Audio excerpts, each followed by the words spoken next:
When I heard about the study abroad, I was like, you know what, that is an experience I really want to say I've had.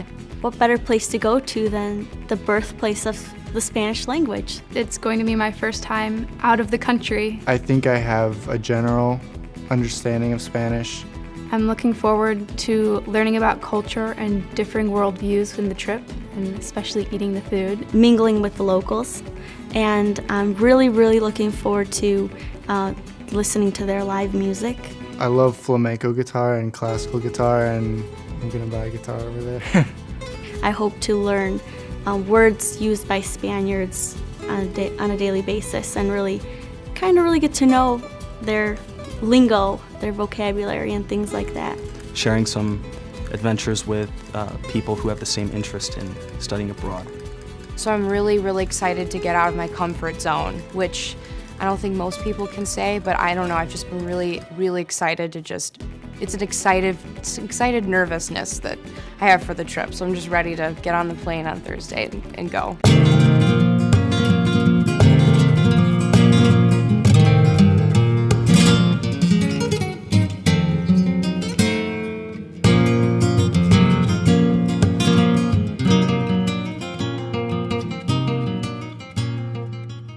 It was a really interesting experience. It was a lot different than I expected. I expected them to speak some English, but when we came in, they were like, nope, no English, we're just gonna speak Spanish. And it actually, I connected with the teachers, I feel like, on a deeper level because I had to use Spanish. There was just no choice. That was the only way to communicate with each other. So we had people from Italy, China, Brazil, and the only way we could communicate was in Spanish. Becoming comfortable in the classrooms in Spain was extremely difficult. There were some frustrating days, definitely, where I would leave and I would go and take a nap. But at the end of the day, I knew that it was going to be worth it, and it was, because when I took my test, I had a lot of improvement. From the first week to the final week, I definitely saw a change in my fluency. Even my comprehension, I understood far better than before. My fluency, I felt more natural speaking, was more comfortable.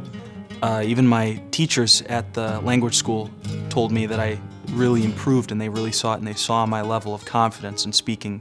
You know, in the classroom they mentioned a little bit about, how to ask for the bill and stuff, and it was useful because when I went to restaurants and stuff, I didn't feel so shy or lost. Being out in Spain and using the language just was really helpful too, talking to people, and I don't know, I think I learned a lot more with no English, because even if I wanted to speak English, I would just sit back and listen.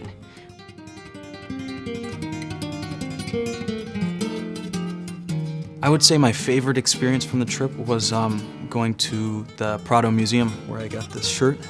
It was cool seeing all of that artwork, but in the other language.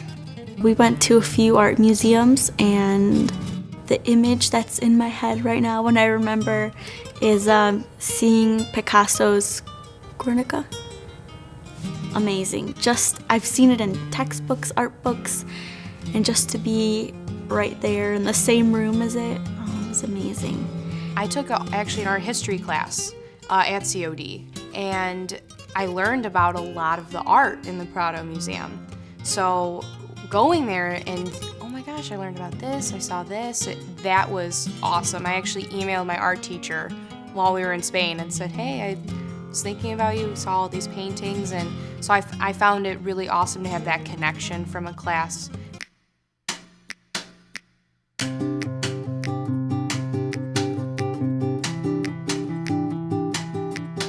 I would have to say my favorite city or town was Granada. Granada is a great place to start off the Spain COD trip. You get huge influences of both Arab and Spanish culture. The people on the street were so friendly and welcoming, and it was beautiful. Walking around, I felt like people were more accepting of me developing my Spanish, and so they'd take the time to, really talk to me. Toledo was gorgeous as well, the views, Segovia as well. It's good to compare Madrid to these places to see how people act, to see how people talk.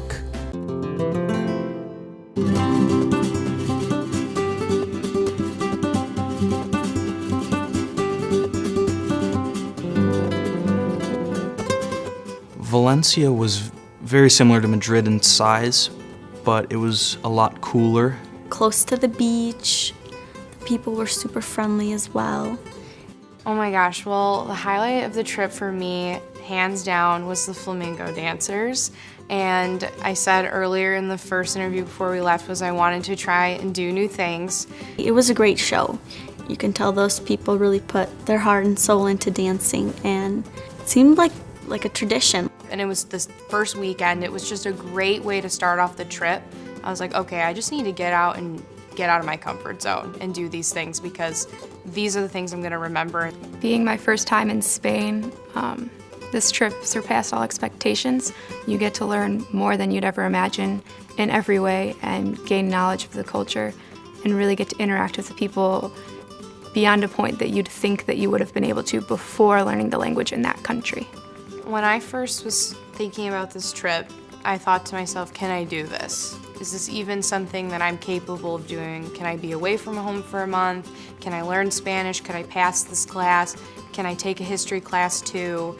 There were all these questions. And then when I met with Edith, she was like, you just gotta do it.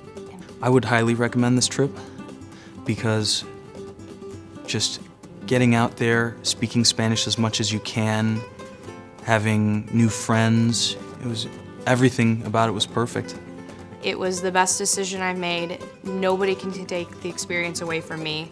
And I just felt like I learned a lot about culture and a lot about myself. It's a once-in-a-lifetime experience that really broadens your views, opens your mind.